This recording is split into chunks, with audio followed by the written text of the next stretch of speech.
This is Creative Banter. How do you think of productivity? Do you determine it based on what you accomplish throughout the day or throughout the year? The other night, I found myself thinking about what I have all done throughout the past year, from graduating with my bachelors, starting this podcast, working with NPN, and graduating recently with my master's. There grew within me a sense of pride that I had never felt before, and that I believe many people miss out on.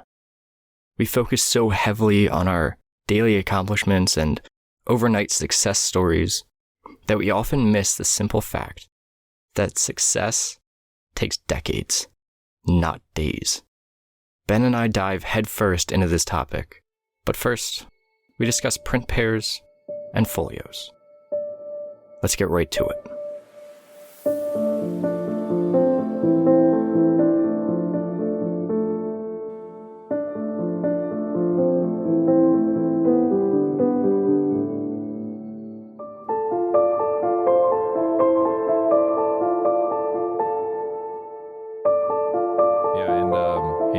In other news, I'm not drinking any coffee or tea right now. I have a glass full of water, which I'm a little bit terrified of because it's basically invisible sitting here on my desk. And I have a feeling I'm going to bump it over and break things. So I will try not to do that. So yeah, don't do that while we're recording. Yeah. If the episode just suddenly cuts to elevator music, we will all know what happened. What's with the change? I think you had mentioned that before about trying to cut back on caffeine because your body's response to it just kind of was negligible. But yeah, and I think I'm going to start doing that, but that's not the reason this time. This time is just I already had some caffeine a little earlier today, so I figure I just have some water. But yeah, I do really want to cut back on the caffeine just because at a certain point, just like you said, the body doesn't respond to it as much anymore. And I do not want to go down the road of like, well, let's just have more, because that's not a good road to go down. I do think it would be good to wean off of it for a little while. And with the potential of a backpacking trip coming up fairly soon, it's always a nice thing to do. But I do have my film holders already loaded with film, and they're sitting in the freezer in my garage, and my bag is fully packed. And so I'm really hoping to get out there, do some exploring. Now, the only thing is that there's a river that is near where I'm camped, and that river is running pretty high right now. And so it's not an obstacle for where I'm going, but as I've said in past episodes, there's another canyon across the river I'd love to explore. But if that river is going a bit high, then that just means I won't be able to go to that other canyon. So it'll be an interesting mix going into this trip. Not exactly sure what I'll encounter until I get there. But I am looking forward to it. I'm a little bit antsy in the process of just wanting to do something, as we've talked about in one of the last episodes, of just like the need to feel productive. And so something along those lines, I was going through my website yesterday, and I came up with some more matched print pairs. Where what I do is I just open two browser windows and I just kind of scroll through the pictures and try to find different combinations that work for one reason or another. And I actually found 3 different pairings to add to the website. And it's been a kind of a fun challenge because it's something about it where when you find that matched pair, it just activates something in your brain where you make all these connections by seeing these 2 images that relate for one reason or another. And so I have one pair is 2 photos from Death Valley that were taken within days of each other and within the same dune field. One of them is kind of a dune sand texture, and then also the other one is some cracked mud, and they're both in similar light. Another one is actually 4 images taken in Zion during the fall, and just kind of, they're generally one color for each image, There's kind of a bluish one, a greenish one, a reddish one, and then a yellowish one. But just the color palettes match, the subjects match. And then the other one is my photo of the rock embedded within the bristlecone pine. But I have that paired with a photo of some like swirling sandstone with an oak leaf. And those ones also have very similar movement to them. And one thing I realized in the process of putting these together is that of all the pairs I've put together, and I had one previous, each pair, they were all shot on the same, like all the images within each grouping were shot on the same film stock, which I found to be an important thing in terms of making sure that the color and the contrast and all that, the appearance of the image is a pretty good match. And that's something that just kind of happened in the process. But it's a fun exercise and one that I will probably do a video on maybe tomorrow or something like that. So I'll have that play while I'm gone. But I also have a need to hang some more photos in my own house. So I think I might be drawing from some of these pairs for doing that. So just something to keep my mind busy as I'm waiting for the weather to get a little better. Are those pairs currently available up on your website, or is that still a work in progress? They're available on the website. Yeah, if you go to the prints and portfolios section, they'll be kind of on the top, but there's also a little link you can click that says matched pairs, and it'll show you all of them. Yeah, I see them up there now. Yeah, it's a really fun process to do because it engages something different. And the other thing I found is that in order for it to be a pretty good match, the images really have to work together to build some sort of a greater story where they interact with each other. And I found in particular with the photo of the bristlecone pine and the swirling sandstone, when they're displayed with the sandstone on the left and the bristlecone on the right, they really match each other in terms of just like the angles of everything. Mm-hmm. And the more you look at them, the more similarity you draw between them. So it's kind of a fun process to put together, and something that I started doing after doing the book back in 2020 when trying to figure out the pairings in a book. Yeah, they look really nice. I really like that the soothing autumn palette, the matched quad that you have put together there. Yeah, those ones were a fun, because I was thinking like, what if I put 3 together? But I'm like, oh man, it needs some blue, so I put the blue in there as well. And I see that as being really nice for like, you know, if you would do even how you have it displayed with all 4 of them together, and that's like square format for each photograph, and then having those framed in like a bathroom as like maybe as like metal prints would be cool to see. Yeah. One of the other things I found when putting the pairs together is that images that are not super dominant, so ones where it's more about color and texture, those ones are much easier to pair. The more dominant a subject is, the less it plays nice with other images. And so, and there's other things you find too. Like, for example, if you have it where there's one photo, like for example, of the pairing of the bristlecone pine and then the swirling sandstone. The swirling sandstone has a oak leaf in the lower right corner. If I had another photo I was pairing it with that had another, subject in the lower right corner, like a different sort of leaf or something, it would look contrived and it wouldn't work.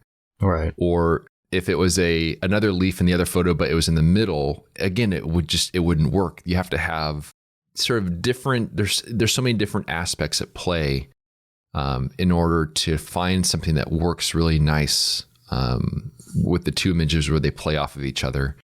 And so it's been a really fun process putting that together. And that's at least one of the nice things about, not being able to go on a trip right now, is trying to funnel some of that energy into some other projects. I think it's also a really unique way of selling prints as well. I mean, it's not something that you really see all that often, where you go onto a photographer's website and they automatically have photographs that are paired together that are naturally going to fit well.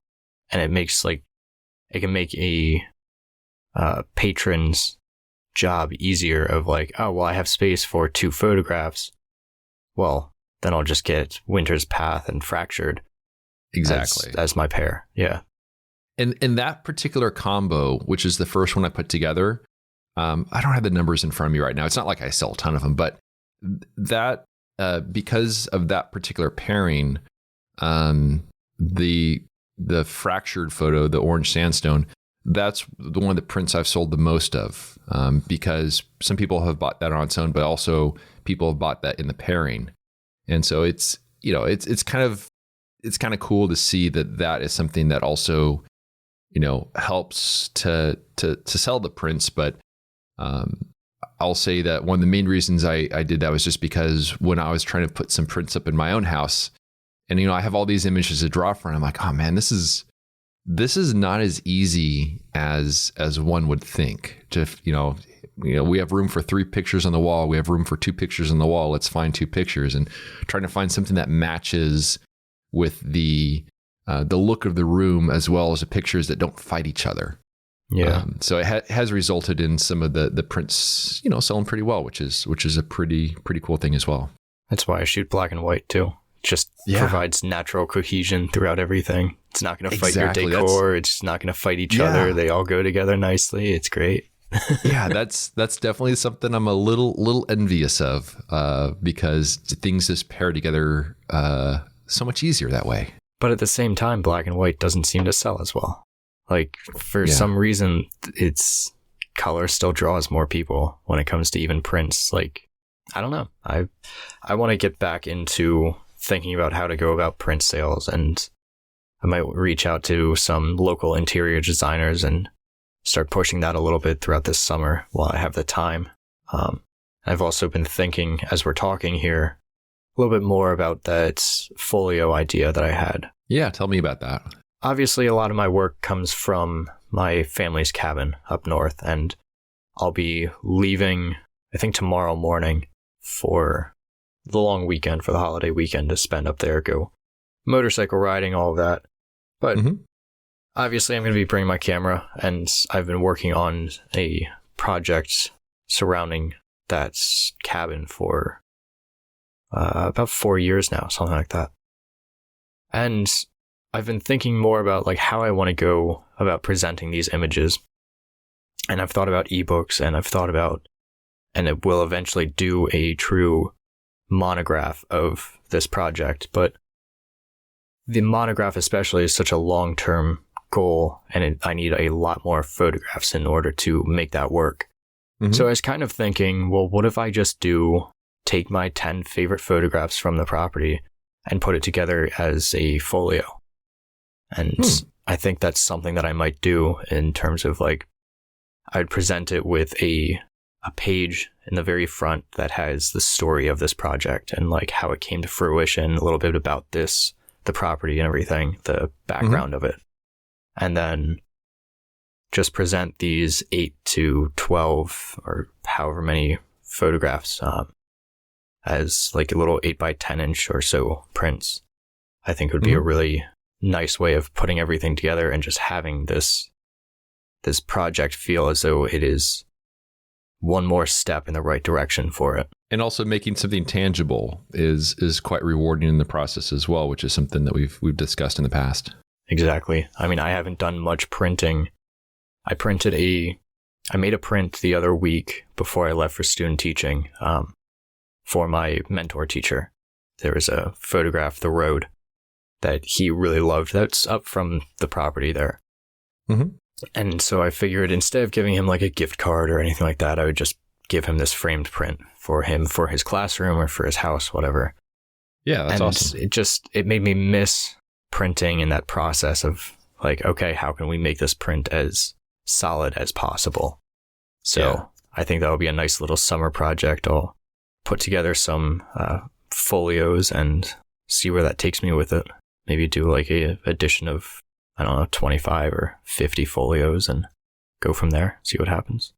Yeah, that's pretty cool. I've always enjoyed the process of putting together the print portfolios that I do. There's just something about it, just the working through the process, and it's a very rewarding to see everything come together, which is nice, because that's something that I think many people don't experience the full aspect of that with their photography. And so, by giving yourself a project, some degree of a deadline, and then also having something to look at afterwards and be like, hey, I made this was the result of all that hard work, and have that payoff at the end.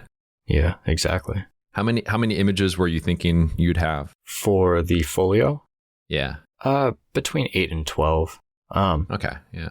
I got to look back through and see what I'll have right now that I definitely would want to include, and kind of have a nice split between vertical and horizontal. But I'm thinking at least 8. Probably aim for 10. See what happens. I've always done 10 for my folios, but I don't know how it is that I arrived at that number. I guess it's just a good, solid number. But I've been thinking, I've been wondering, is that too many? I wonder if there's a more, if 8 is a more balanced number. I don't know. I've been kind of going through that in my mind. I've been doing 10 for a long time now, but I don't know. I guess I'll have to see what I come away with from my spring trip, and just to make sure it's just all solid work that I'm really happy with it. I'm not just trying to make a number, Yeah, exactly. But I think my only gripe with the folio idea is that there's really no good way to present all 10 photographs at once. Yeah, you could do a whole wall for that folio. Yeah. It's a framed wall for that, but finding the space and making the space for that, and then that's a huge dedication to those 10 photographs in that folio. You really have to love every single one of them. Exactly. So it's a shame there isn't a way that I know of, at least, where you can present all 10 of those all at once in a nice, in a fine manner. I've had people with the print portfolios, they'll pick and choose some of the prints, even combining from different years, and just have some frames that they rotate images through. But it's just displaying a handful of them, as opposed to having that many prints to try to display all at once would be difficult. That's more of what you'd see in a gallery, situation, where they're all side by side on the wall, nicely lit, nicely framed, all that kind of thing. And no one has the space for that. No. It's one thing if you're doing small 8x8 square prints, where I've seen those a lot, where you have a 3x3 grid of frames up on the wall. And that looks nice because it's all cohesive, but you go and you do something where it's 8x10 prints, and you have some vertical and some horizontal, and then it can look a little messy. And there are ways of doing it, but it can still look a little weird. Yeah. But I've been thinking about right along these lines of the folio and everything. The other night, when I was taking a shower, because shower thoughts always happen, and they're often the best thoughts. Oh yeah, for sure. I was thinking about looking at the long term when determining success, and success has continued to be a topic that we discuss throughout our conversations here. But yeah, I just wanted to take a minute, because it was weird the other night, because it was one of the first times that I've actually felt truly proud of myself for what I've accomplished since May of last year, of 2022, looking back the full year, and just thinking about all the stuff that I was able to do since we start this podcast. The fact that we started this podcast, that we're a year into it. Yeah. And that I've graduated with my bachelors, and I've graduated with my master's already. That I've started working with NPN, and we are going to be, or already have announced, our Nature Vision magazine that we are going to be launching in about 2 weeks from when this episode is released. It's very exciting. It is. It's very exciting. I really look forward to pushing a bit of marketing with that David and I are working on right now. But then thinking about all of the little things, and making this list of everything that I've done throughout the past year, and just realizing it's so easy to get caught up in, oh, well, I'm not doing something, or I'm not doing X, Y, or Z right now. when everybody else should be, or I'm not able to sell prints. I'm not selling a print right now, or selling a print, whatever, or making X amount of money each day. Like, but when you look at it from a long-term perspective, like seeing everything come together, all of those little steps and how much they amount to can just be really, really refreshing. Oh, for sure. Yeah. I mean, that's one of the things that I've certainly learned, where it's those small things that you do on a daily basis that are moving toward a good direction. I mean, you may not know what exactly it's heading towards, but it's that little bit of ongoing work here and there. Just like how yesterday I was feeling wildly unproductive, and then I started putting together some of those matched pairs. And at some point, perhaps that will pay off. But it is a strange feeling to just be in the moment and realize, and at least have this perception that, we're not successful, we should be doing better, this and that. But then as you're saying, you look back over the course of a year and everything that has happened, it's because of those steps we take constantly moving in the right direction. And I think that's a really important thing to look at and to measure some degree of progress from doing that. And that's a lot of stuff you've done in the past year. And yeah, I mean, I have a whole, like, I went into my notes the other night when I was thinking about this, and it's a whole like page of stuff that's happened.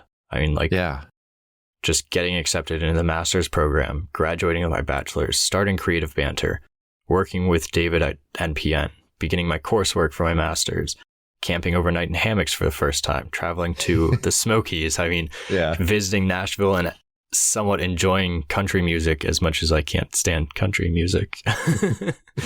But all of these different little things, and they seem in the moment so minuscule, like they don't matter. Like, I have written here that I began reading at least 3 books a month. I mean, that was something that prior to the past 3 months or 5 months now, prior to January with my student placement, I wasn't doing. Like, I was barely reading at all. But now tonight I'll be starting my fifth book for this month, and just like flying through reading like never before, and absorbing all this information and utilizing it for my weekly articles that I'm doing. And yeah, so I mean, it's great to, and I highly recommend anyone to sit down for an hour or however long it takes and write down everything that's happened the past year for you, and look at things in the long term. And then if you want to go even further, look at what's happened in the past 10 years. Like, I've been reading a couple different books where they've mentioned about you shouldn't be measuring things in month to month, day to day, even yearly. You should be measuring in like decades. Yeah. Because in reality, that's what it takes. I mean, you're not going to be a famous, like super successful photographer or artist or X, Y, or Z in 3 years' time. It's going to take you quite a while and all of this buildup of work until you get to like those levels that you really want to be at. So yeah, just a fascinating thing to do. And nor would, I think some people might think in their mind that like, oh, they want to have that sort of overnight success, but I wouldn't, because you're just going to burn out. In all reality, it doesn't exist anyway. Yeah. And you look at any case where someone was like an overnight sensation, and it's like, no, they weren't. They've been practicing and grinding and doing all of this work for a decade at least prior to them breaking out. Like, you see all of these people, I forget who it was that, I think it may have been like Pharrell Williams, ended up like miraculously finding this one female artist, and she blew up because of him and got a record deal with him and all of that. But then you look at the reality of it, and she's been working super hard on her craft and posting videos and everything for like 10 years prior to being found. Even though she was 17, she was like still 10 years of experience. the picture I have in my head when you describe that is like thinking of like the Hawaiian Islands where there's this volcano like slowly growing underneath the surface for just, millions and millions of years. And eventually, it's above the surface and you're like, oh, look at this new thing, But meanwhile, by that point, there's so much of a foundation that goes into, the creation of that. And it's if a person doesn't have that sort of solid foundation that they've worked on just tirelessly year after year after year, just a little bit at a time, if suddenly they get propped up to the point where, something goes viral or something along those lines, which, by the way, whenever I see something on the news like, oh, this video went viral or this person went viral, I have a very negative view of that because it seems like it's just everything all for the wrong reasons for the most part. Yeah. But if you don't have that solid foundation you've built up, you're just going to collapse. You're just going to fall over. And it's very true that we don't see what goes into, some of these artists and such, to the point where when finally the spotlight is on them and they have that solid foundation, they have everything that they need, everything that they've worked for, and then they can really, really shine. And I think it's true for so many different disciplines. I mean, you're only seeing the tip of the iceberg. Mm-hmm. It's like the idea that you're only seeing the best of what other photographers put out when it comes to social media and that kind of thing too. But yeah. And actually, speaking of books, I've got one more book for you to add to your lengthy reading list. Oh boy, thanks for that. Yeah. As if I needed it. Just because I'm reading on average like 4 books a month doesn't mean that I need even more to buy when I'm already buying way too many every other week. Yeah. But I think you'll enjoy this one. So in, I don't know, a few months back, whatever, a year ago, I don't know, it's time is a blur at this point, but I had recommended a book by James Nestor called Breath. Okay. And you had read that and I'd read that. We had some discussions about it and such. He has another book because if there's a book I really like, I look at the other books that author has, and he has one called Deep, which is about freediving. And I have no knowledge of freediving. I have no desire to go freediving, but I really enjoyed his style of writing. And so I read it, and it was a really fascinating book. So it's about the freediving culture, and similar to the book Breath in terms of unlocking the potential of the human body and able to do some absolutely amazing things. But then it also goes into talking about the oceans in general and the different depths and different life and scientific discoveries and such. And a really, really fascinating read. And he has a really good writing style. But toward the end of the book, he's talking about his process of training for freediving, which he eventually was able to do, and about how he had learned so much from people that basically freedive for the sake of freediving, versus there's another contingent of it, which is kind of the uglier side of humanity, where it's just the ultra competitive, people just pushing themselves further and further, and just taking something that is a very interesting thing, a very almost kind of like a euphoric experience, and just make it into just something endlessly competitive and a race to the bottom, almost quite literally. But there were some parallels to social media, to the competitiveness of humanity. And so there's this section here I highlighted. It's kind of near the end of the book. And it says, the freediving I learned from, he goes on to list some of these experts, was the opposite of the egocentric, number-driven approach. To this group, freediving was about connecting with the underwater environment, looking more keenly at your surroundings, focusing on your feelings and instincts, respecting your limits, and letting the ocean envelop you. never forcing yourself anywhere for any reason. This was a spiritual practice, a way of using the human body as a vessel to explore the wonders of Earth's inner space.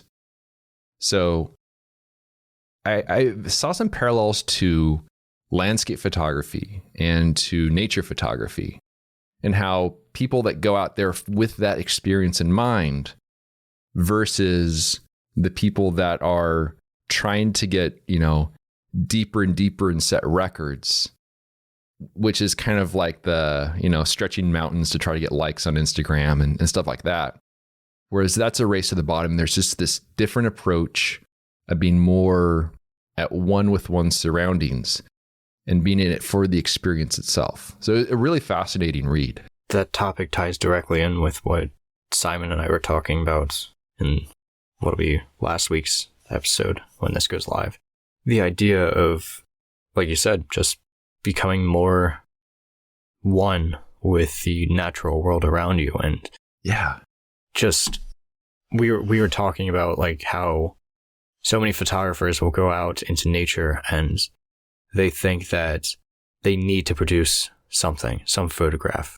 They aren't full time with this. They have a job outside of photography. They keep photography as a passion, but they still go out and they feel as though they need to use that time while they're out in the field very productively. And they really need to nail photographs every single time that they go out. Otherwise they feel bad about themselves. And Simon had said pretty much, well, why? It's one thing for him to have that pressure. It's one thing for you to have that pressure. But for someone like me to have that pressure where I'm just going out for the love of it, well, why aren't you just doing that? Like, why aren't you just going out and enjoying nature, learning more about the nature around you and soaking in all that it's giving you and providing for you versus trying to always take something away from it? And yeah. That's as you were talking there, I wrote down 3 words in my notebook here: take, shoot, capture. Just the words that we use to describe photography is like, it's kind of like violent in a way. And I think it speaks in some way to the mentality when people really get into it. And it's not that I have any better words to describe it. I might say, expose film, but that's not quite, but like, it's very like possessive sounding. And I think people can definitely get in that mentality where they feel the pressure that they have to walk away from a particular trip with something, otherwise they won't feel productive, and just lose sight of the greater purpose of being out there.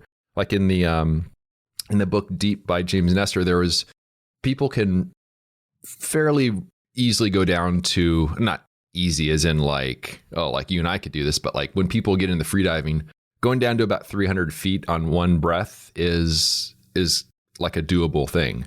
Right. But there's people that are devising mechanical sleds to bring them down to like 800 feet. And it's just far more than the body can handle. And they end up, having some pretty severe consequences.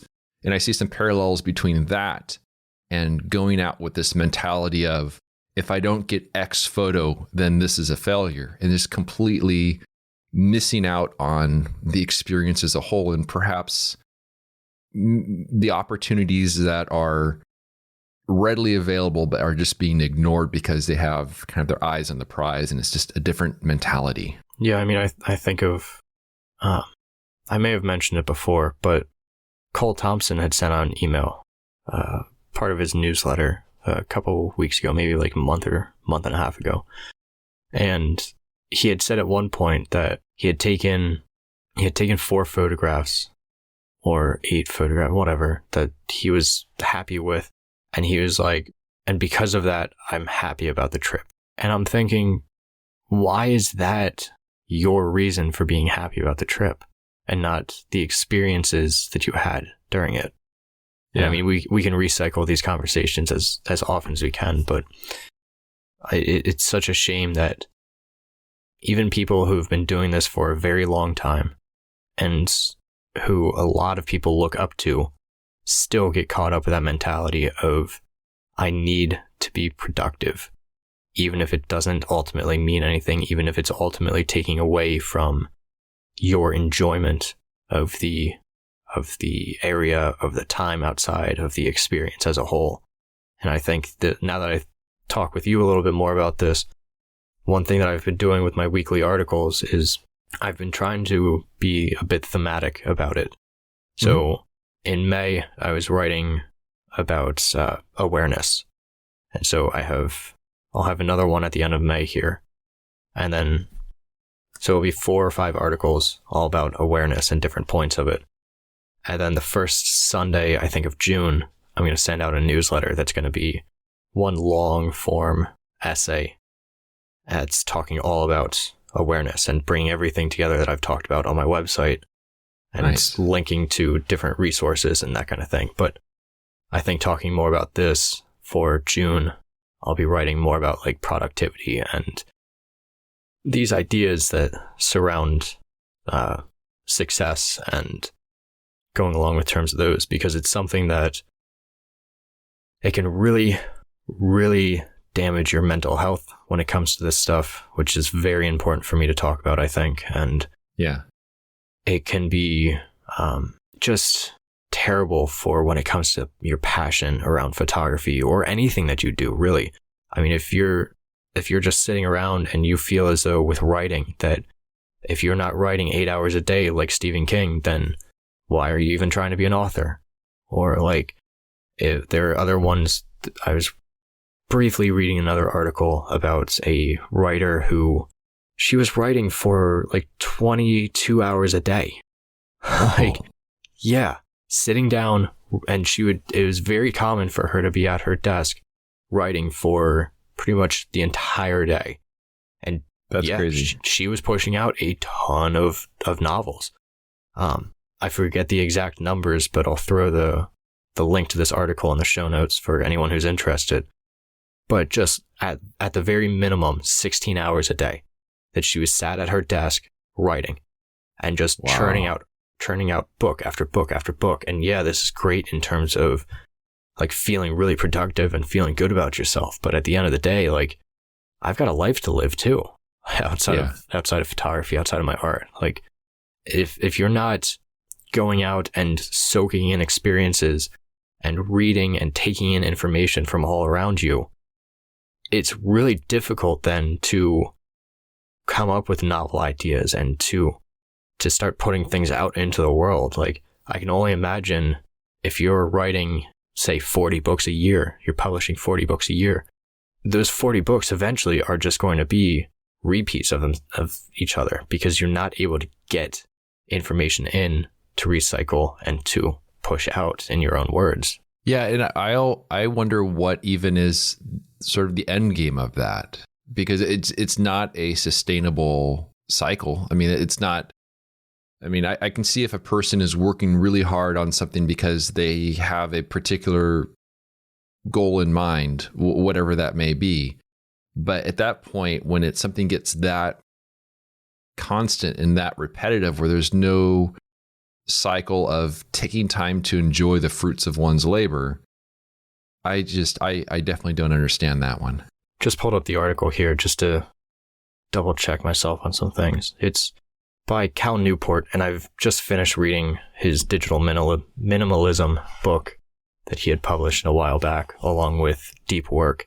And both of those we can save for another episode, but very, very full of really good information about how to be more productive and feel more productive by putting away your smartphone, really, is what it comes down to, and prioritizing your time in better fashions, which is a healthier way of being productive without like glorifying it.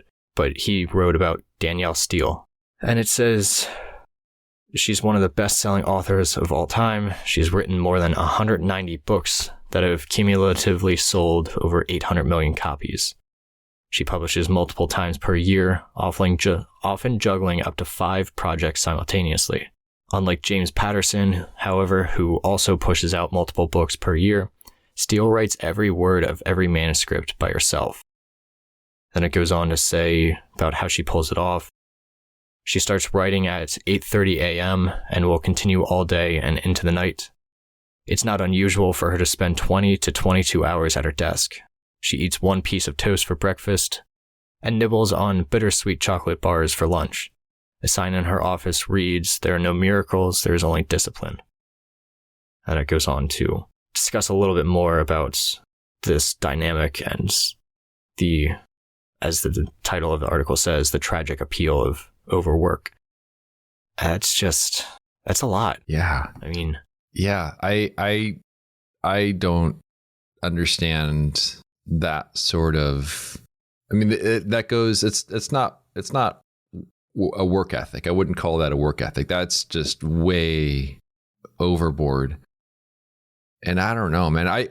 If I ever was to the point where I had that kind of income, I would just be happy with what I have. And I would be like, I just don't really want to do this work anymore. I'd be like, early retirement sounds good with me, but I don't have that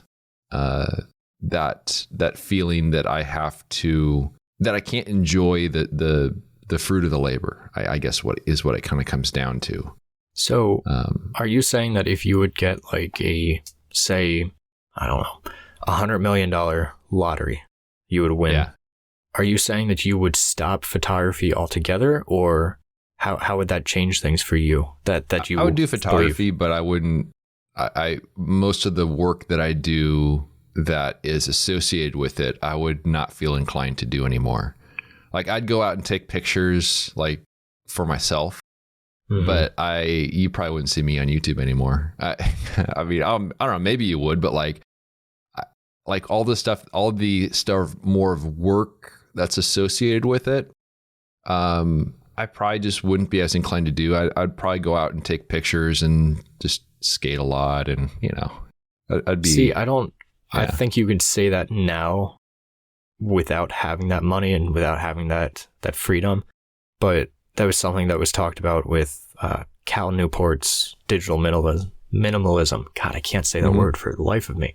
But he was saying about how the FIRE community, the financial independence, retire early community that's been popular for over 2 decades or so, something like that. That a lot of those people that retire in their 30s, they're doing a ton of work still.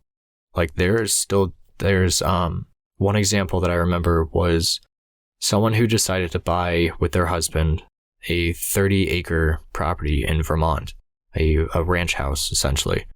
And they are constantly doing work to the property, like cutting down trees, like stacking wood for the winters and everything. They're always doing something, and yeah, it might not be in like the limelight, but along those same times, like you look at Derek Sivers, and he sold CD Baby for, I don't remember exactly how much, but he essentially doesn't have to work again a day in his life because of what he made. And still, he's pushing out books. He's publishing articles and everything onto his website. So I think it's really easy for us to say, like, oh, it would be so nice for me to win $100 million and not have to work a day in my life again. But the reality is, like, it's really boring just to be sitting around it. Like, that might be nice for the first few weeks, but I look at all of, like, the people who retired, like the older people who retire and decide to go back to part-time jobs because there's nothing to do. Like, there's no purpose. I wouldn't do nothing. I mean, I always have to be doing something, but more of what I'm saying is that, like, the more work sort of aspects of photography, I wouldn't be doing those anymore. Like I'd probably still do the videos, but some of the stuff that involves a bit more work, like I might not do the print. I probably wouldn't do the print portfolios anymore because it's just a lot of work to make those. That kind of stuff, and that way I could probably be in the field a little bit more. But I would always be busy. I'd always be active. I'd always be doing stuff. I probably would find time to volunteer somewhere.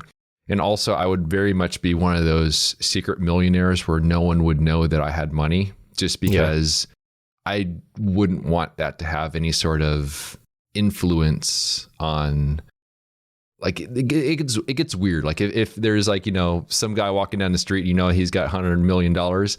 Yeah, I don't want to be that guy, I'll just drive around the beat up old car or whatever, You'd be wealthy, not rich. Everybody wants to be rich, but not everybody seems to want to be wealthy, because the wealthy people are the ones who are driving around in the 20-year-old cars and not flaunting their money. Exactly. Rich people are constantly going out buying Lamborghinis and new yachts and having giant parties. Yeah, I'd much rather be wealthy. That lifestyle is not suited for me. I'll keep my old yacht, and I will not buy a new yacht. I'll have my 20-year-old yacht, and yeah.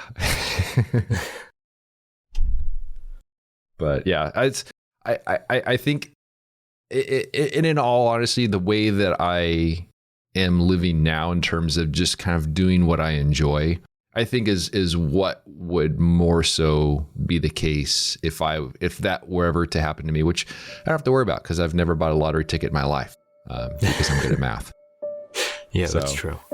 Yeah. I hope you enjoyed our creative banter.